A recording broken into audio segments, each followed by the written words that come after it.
नमस्कार। Unlock UPSC के आज के संपादकीय विश्लेषण में आप सभी का स्वागत है। देखिए, उम्मीदें तो बहुत लगाई गई थी, पर नतीजा रहा लगभग सिफर। जी हां, हम बात कर रहे हैं ब्राजील के बेलेम में हुए COP30 सम्मेलन की। सोचा गया था कि ये जलवायु परिवर्तन पर आप कह सकते हैं एक निर्णायक मोड़ साबित होगा, पर सवाल यह है कि ऐसा हुआ क्यों नहीं। तो आज हम इसी की गहराई में जाएंगे और समझने की कोशिश करेंगे कि ये जो जलवायु वित्त का मुद्दा है, ये इस पूरे सम्मेलन की सबसे बड़ी नाकामी की वजह आखिर बना कैसे। और हाँ, ये एक ऐसा टॉपिक है जो सिविल सेवा परीक्षाओं के लिहाज से बहुत ही ज्यादा महत्वपूर्ण है। तो चलिए एक नजर डालते हैं कि आज हम क्या क्या समझने वाले हैं। सबसे पहले देखेंगे कि COP30 का नतीजा इतना निराशाजनक क्यों रहा। फिर बात करेंगे सबसे बड़े मुद्दे यानी जलवायु वित्त की। इसके बाद ये भी देखेंगे कि जियोपॉलिटिक्स मतलब भू राजनीतिक दबाव ने बातचीत पर क्या असर डाला और व्यापार से जुड़े नए विवाद क्या थे। और आखिर में हम देखेंगे कि क्या हासिल हुआ, क्या नहीं, और मुख्य परीक्षा के लिए कौन से फैक्ट्स सबसे जरूरी हैं। तो चलिए शुरू करते हैं COP30 की पृष्ठभूमि से। देखिए, दुनिया भर के एक्सपर्ट्स इसे एक्शन कॉप का नाम दे रहे थे, मतलब एक ऐसी कॉन्फ्रेंस जहां सिर्फ बातें नहीं बल्कि एक्शन होगा।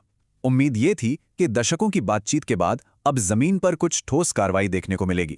इसे हमारी जलवायु परिवर्तन के खिलाफ लड़ाई में एक बड़ा टर्निंग पॉइंट माना जा रहा था। और ये जो उम्मीद थी ना, उसे मेजबान देश यानी ब्राजील के राष्ट्रपति के इस बयान ने और भी मजबूत कर दिया था। उन्होंने साफ कहा कि अब ये चर्चा का नहीं बल्कि अमल करने का वक्त है। पूरी दुनिया की निगाहें बेलेम पर टिकी थी। लेकिन हुआ क्या? हुआ इसका ठीक उल्टा। नतीजा बेहद निराशाजनक रहा। फॉसिल फ्यूल्स यानी जीवाश्म ईंधन को कम करने पर कोई नया वादा नहीं हुआ, ना ही धरती को बचाने के लिए कोई कड़ा फैसला लिया गया।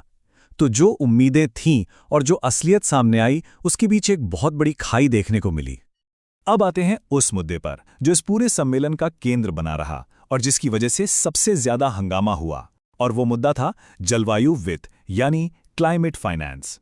सच कहें तो यही वो वजह थी जहां विकसित और विकासशील देश आमने सामने आ गए।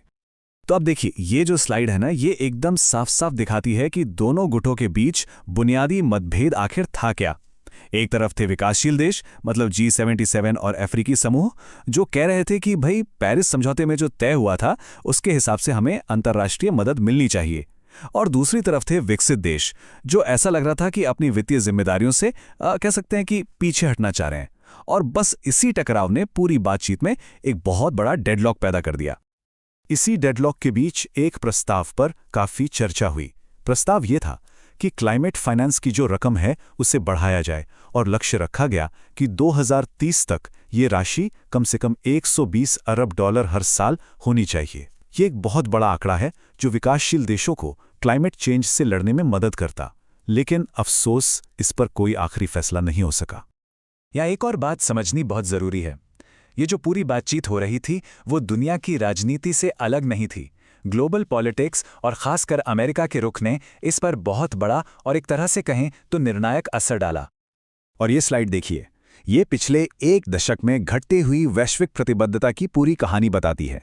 2015 में पेरिस समझौते के समय जो एकता थी वो 2024 आते आते बिखर गई। और इसका सबसे बड़ा उदाहरण था COP30 में अमेरिका की गैर मौजूदगी। पिछले 30 सालों में पहली बार ऐसा हुआ कि अमेरिका ने अपना कोई बड़ा प्रतिनिधि मंडल ही नहीं भेजा। अब जब इतना बड़ा डोनर देश पीछे हट जाए तो इससे सिर्फ पैसों की कमी नहीं होती, बल्कि दूसरे विकसित देशों को भी अपनी जिम्मेदारी से भागने का एक बहाना मिल जाता है। अच्छा, तो सिर्फ फाइनेंस का ही मुद्दा नहीं था।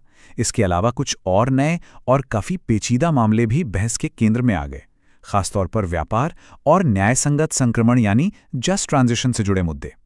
इससे एक बात तो साफ हो जाती है कि क्लाइमेट चेंज की लड़ाई अब सिर्फ पर्यावरण की लड़ाई नहीं रही, ये अब ग्लोबल इकोनॉमी से बहुत गहराई से जुड़ चुकी है।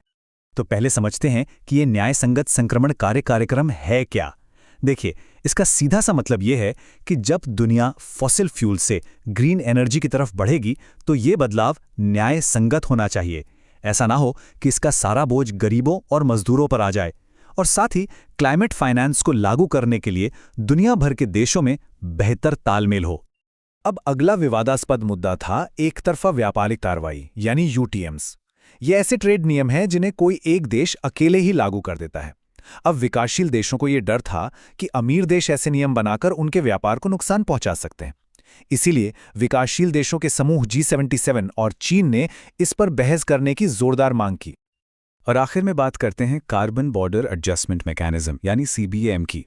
ये यूरोपियन कमीशन की एक खास पॉलिसी है। उनका तर्क है कि ये पॉलिसी ग्लोबल वार्मिंग को 1.5 डिग्री तक रोकने के लिए बहुत ज़रूरी है, लेकिन विकासशील देशों के लिए ये एक तरह की ट्रेड रुकावट है। इसने भी बातचीत को और मुश्किल बना दिया। तो इतनी सारी बातचीत, इतने सारे विवादों के बाद सवाल उठता है कि हाथ क्या लगा? क्या कुछ हासिल भी हुआ या सब बेकार गया? चलिए अब इसका एक ओवरऑल मूल्यांकन करते हैं। ये चार्ट पूरी कहानी को एक नज़र में बयां कर देता है। कुछ छोटे-मोटे सकारात्मक कदम जरूर उठाए गए, जैसे सबसे ज्यादा प्रभावित देशों के लिए मदद बढ़ाना। लेकिन जो बड़े लक्ष्य थे, जैसे जीवाश्म ईंधन पर रोक, ग्लोबल वार्मिंग रोकने के लिए कड़े फैसले और जलवायु वित्त पर सहमति, उन सब पर कोई प्रगति नहीं हुई। साफ है कि विफलताएं उपलब्धियों पर कहीं ज्यादा भारी रहीं। हाँ, एक अच्छी घोषणा जरूर हुई। वो थी $125 अरब की ट्रॉपिकल फॉरेस्ट फॉरएवर फैसिलिटी। ये एक मार्केट बेस्ड मॉडल है जिससे ट्रॉपिकल जंगलों को बचाने के लिए फंड दिया जाएगा।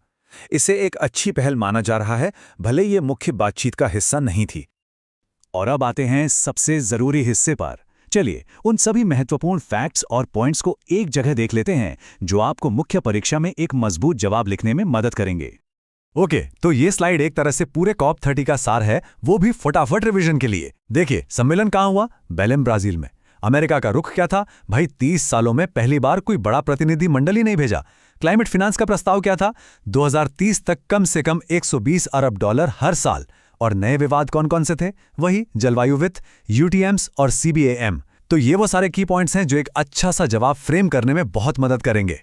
इन फैक्ट से आपका एनालिसिस एकदम सटीक और मजबूत बनेगा। एक बेहतरीन जवाब लिखने के लिए यह समझना भी जरूरी है कि किस पक्ष का क्या स्टैंड था। ये टेबल आपको इसमें मदद करेगी। G77 और चीन क्या चाहते थे, अफ्रीकी समूह की क्या मांग थी, अमेरिका ने क्या किया और यूरोपियन कमीशन का क्या कहना था। जब आप इन सभी के दृष्टिकोण को अपने जवाब में शामिल करेंगे तो आपका विश्लेषण ज्यादा संतुलित और गहरा लगेगा। और आखिर में इस पूरी चर्चा को और पुख्ता करने के लिए ये एक सवाल है जिस पर आपको विचार करना चाहिए। ये मुख्य परीक्षा के लिहाज से एक बहुत ही संभावित प्रश्न है। सोचिए कि आप इसका उत्तर कैसे लिखेंगे, इसके क्या क्या आयाम होंगे। ये आपके लिए एक बहुत अच्छी प्रैक्टिस होगी। कल फिर मिलते हैं एक महत्वपूर्ण संपादकीय के साथ। इसके लिए टेलीग्राम में सर्च कीजिए डेली हिंदी एडिटोरियल पॉडकास्ट और जरूर ज्वाइन कर लीजिए। धन्यवाद।